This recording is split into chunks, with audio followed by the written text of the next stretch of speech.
that song always moves me to tears. I've been singing it when I've been going for my walks every day. I've been singing the words to help me get used to the hearing of them and the saying of them. And I've been reflecting on why I think that meant so much to me as a child growing up, why it brought me to tears. And I think part of it was this understanding that life can be hard and difficult, but when we strive, when we reach, when we seek to attain, despite the odds that we come through, and that all of life is better when we do that, when we put that effort in.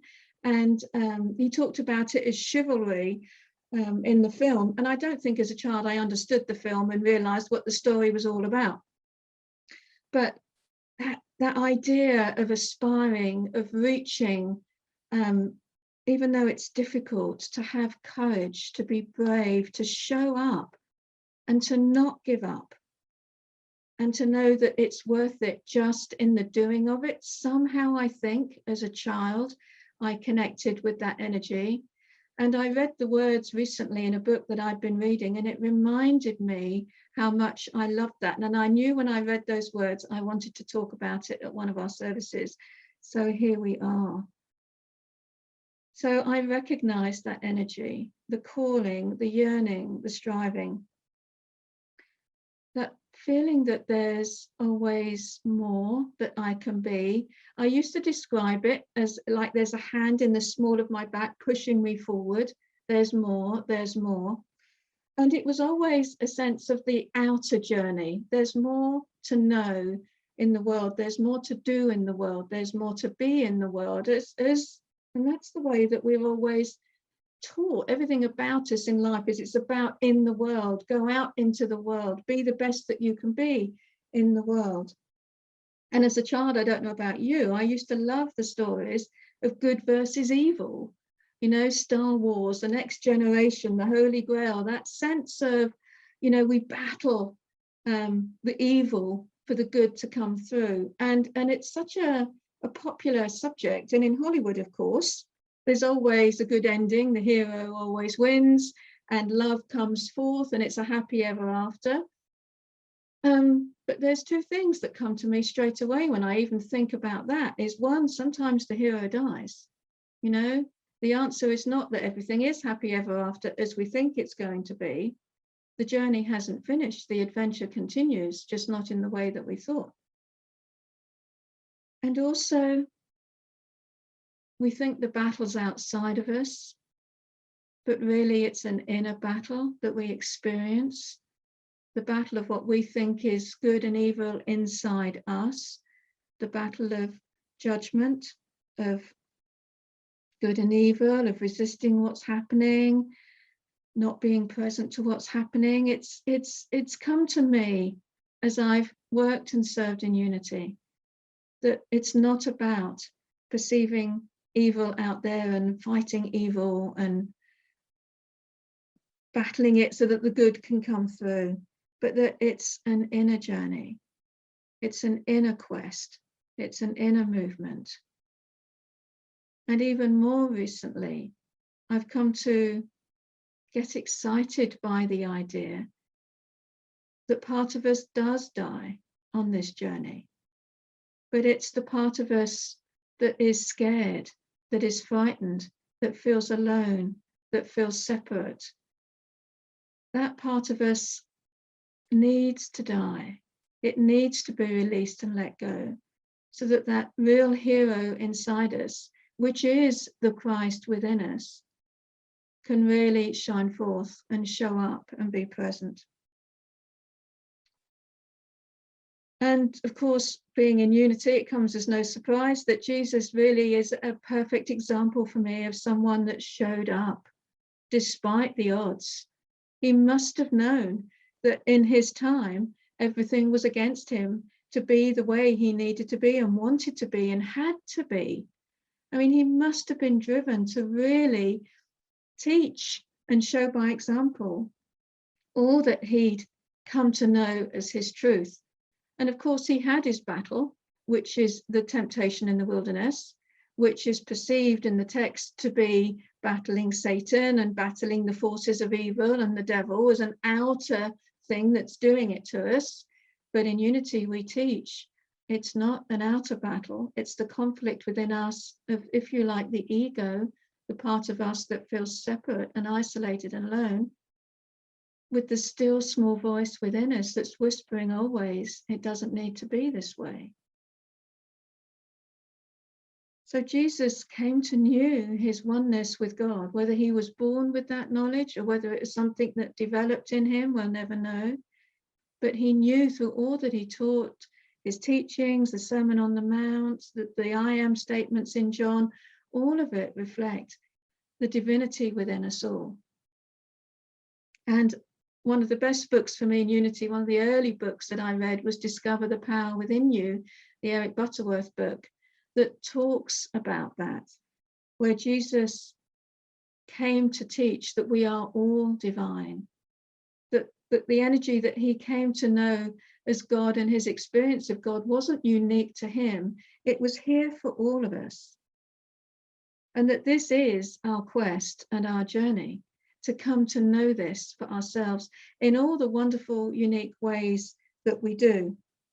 And this book, and there's no such thing as coincidence, but the first chapter in this book is called The Eternal Quest. And I've always said this is one of my favorite books. And here we are, we're back to this song, you know, the man from La Mancha, the impossible dream, the journey, the quest. And the very first paragraph, and I'm reading it to you from the book. The hope of mankind today lies in the great undiscovered depths within. The time is at hand when man and woman everywhere must forsake the fruitless search of the world at the circumference of being and embark upon a courageous quest into inner space. It is a very real world, and its depths can be sounded, its potency released. It is not a conquest, but a bequest. It is not as much something within man as it is the deeper level of man.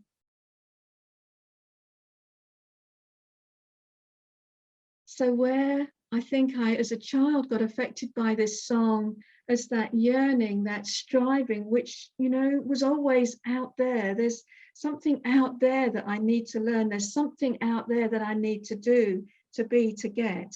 It has become this inner journey, this inner quest, which is more exciting, sometimes harder, because I'm having to release and recognize tendencies in me that I hadn't realized were there, but I now know don't serve me.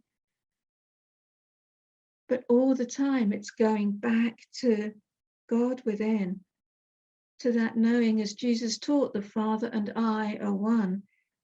As is written in Psalms, be still and know I am God. That inner quest, that inner journey that every single one of us can do at any time. We can be walking down the street, walking in the woods, lying in the bath, taking a shower, you know, doesn't matter what we're doing, where we are. Every single one of us can stop and take a moment to connect with this as truth, to take the inner journey, the inner quest, to go within. So my quest has become that. And part of it, and I've recognized this for quite some time, this, like the hand in the small of my back pushing me forward, you know, in unity all the time, I was given an opportunity to step up. I came to unity not expecting to work or to serve. I came because I'd found a group of people that I connected with. I found a message that spoke to me that said, yes, I've known this all the time. I've come home. This is where I want to be. And to start off with, it was a sense of study. I did do the SEE classes. I did do all of that stuff to try and learn more about what unity was teaching.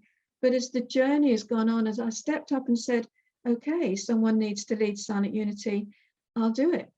Didn't know how to do it, hadn't necessarily been trained for it. I've been working in there, but I hadn't been trained to lead it. But I stepped up and the training followed. Then it was, we need someone to lead the centre at Maidenhead. Well, okay, I'm here, I'll do it. And it was all that time, this journey unfolding. And I wasn't seeking to do it. It came to me. And it was obvious when it showed up, this was mine to do. I felt nervous. I've told people a number of times, the first time I stood up as the centre of, the leader of Centre Maidenhead, knowing that here I am, I'm owning this now, my whole body shook. My knees, my legs, thank God I had a lectern to hold on to, because I don't know what I'd have done otherwise. I was so nervous. And I'm even nervous now sharing this because there's energy here. There's a desire to connect with each of you and with what I'm sharing, a desire to recognize that we come together and we make a difference when we do. So I have studied. I studied with the Course in Miracles, with Conversations with God, and then with Unity. But the real change came when I started to serve, when I started to step up. And I do feel blessed that I have been able to do this in Unity, that I have been given a place that I could do that. But I stepped up. I said yes. And that's the hero's journey. That's what each and every one of us does every day when we show up with heart and mind and soul, when we're really present to what is happening around us and present to what's happening in us. Because when there's discomfort, we know that something's not in tune, we're not in alignment because of that discomfort. So we go within. What wants to be known here? What part of me, if you like, needs more loving so that that can be dissolved and the real me, the divine me, can shine through as the human me. So as I said at the beginning, part of this has been the surrendering of who I think I am to become who I really am, and to invite all of you that show up to join me on the journey, to come to know that for yourself, to surrender into presence, into God, into love and wisdom, and recognize that the power is within us and that this is our journey. And perhaps this is why we are here, why each one of you have showed up today for the service, why people may be listening and watching this on the recording afterwards. There's something in us that's calling us higher, to be, to know, to do the inner work where God and I are one. So I'm sure that every single one of you can think of times when you've done that, when you've showed up. We know famous people, you know, Nelson Mandela, Martin Luther King Jr., we know all of that. There's a lady that's been interviewed on TV quite a lot lately, Kate Garraway, where her husband's been in a coma for over a year, and her hero's journey has just been showing up every day with her family, with her work, to be the best that she can be. We all show up. And it's just a matter of doing it with a bit more confidence, you know, to be a bit more present with it all. There's the famous Nelson Mandela quote, "Our deepest fear is not that we are inadequate. Our deepest fear is that we are powerful beyond measure." And that fear can stop us from really showing up, from really being present. And yet Jesus did this. He stood up, he showed up, and he shone the light. And because of that, we are all encouraged to continue that for ourselves, to know that we can do that. And I saw a quote today, Paul was talking about our homiletics course that we're doing right now, in our moving on, sort of progressing in our study in Unity. And there's a quote in here and it made me laugh, and I must share this with you. I think it's wonderful. "God has a well-established pattern of calling inadequate people to monumental tasks, speaking through them in spite of their deficiencies or failures. I mean, really, talk about walking humbly with your God. I know that time after time I make mistakes. Some of them are little ones and some of them are whoppers, but I know I do it yet still somehow. And the inner battle with me is dealing with my thoughts and feelings when I recognize I've done it again, I've made another mistake. So I'm actually going to take this quote and I'm going to pin it up somewhere where I can see it, because I need to be reminded that even though I make mistakes, even though we make mistakes, we still show up. We still are present. We do the best that we can do. We be the best that we can be in the world, but we do that by taking that time out to go within, to reconnect, to find God within us and the Christ within us. So I'm sure that for each and every one of you, there is a dream, and it can be anything, but a dream for you that's kind of calling you onward on your spiritual journey, your spiritual quest, that's calling you higher, to know yourself more fully, to show up in that way. So we're going to go into a meditation, into a quiet time, just for a few moments. So I'm going to invite you to close your eyes, to breathe, to get still, to feel the support of the chair that's holding you, that you're sitting on, to feel the support of your homes where you are right now, the ground beneath you. And as you breathe in, draw in the unconditional gift of life through the oxygen. Draw that in, and as you exhale, let tension and stress melt. Breathe in that gift of unconditional life and love. And as you breathe out, let the stress, the striving melt.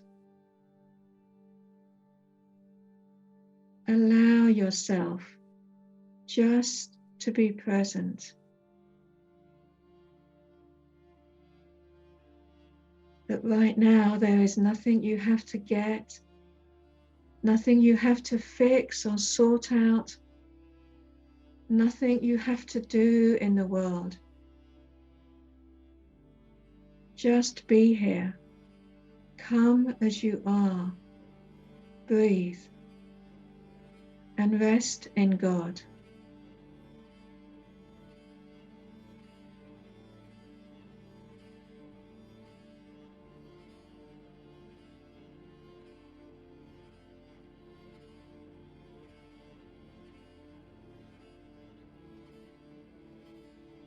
And so as you rest, just being present, what have you connected with this afternoon?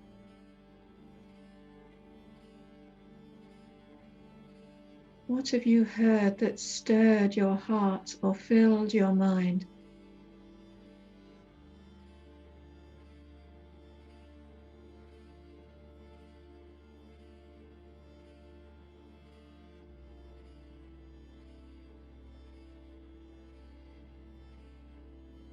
What is calling you to know and experience for yourself about who you are and why you're here? And feel into that for a moment.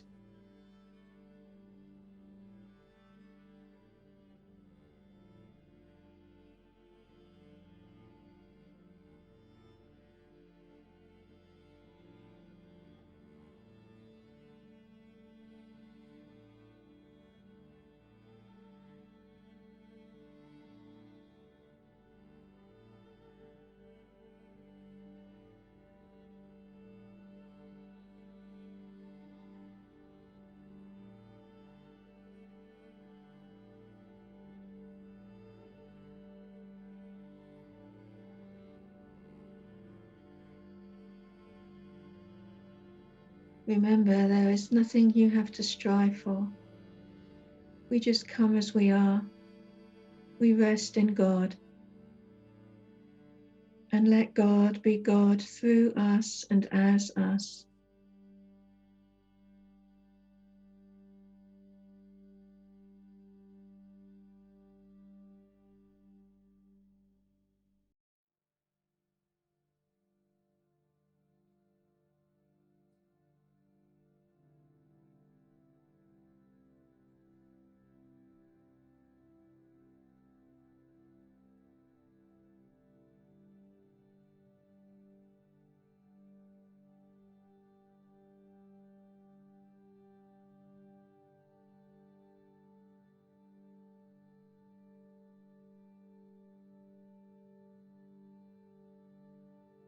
So let us remember that God is love.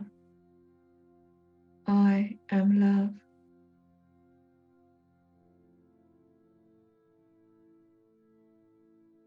God is light. I am light.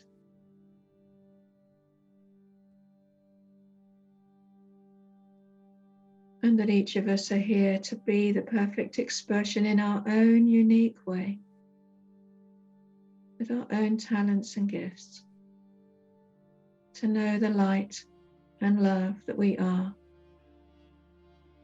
to share this on our quest, on our journeys, and to know that part of us is seeing the light and love in each other as well.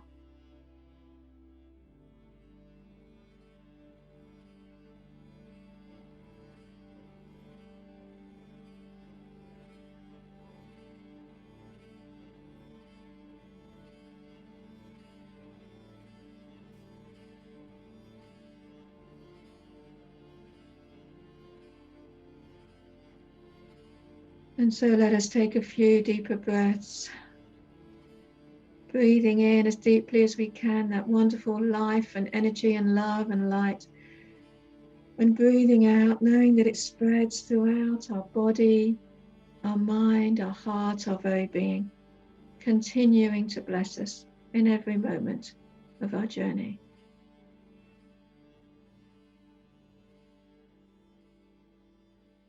So as you feel ready, I invite you to open your eyes, to come back to the service and this time together, and to smile.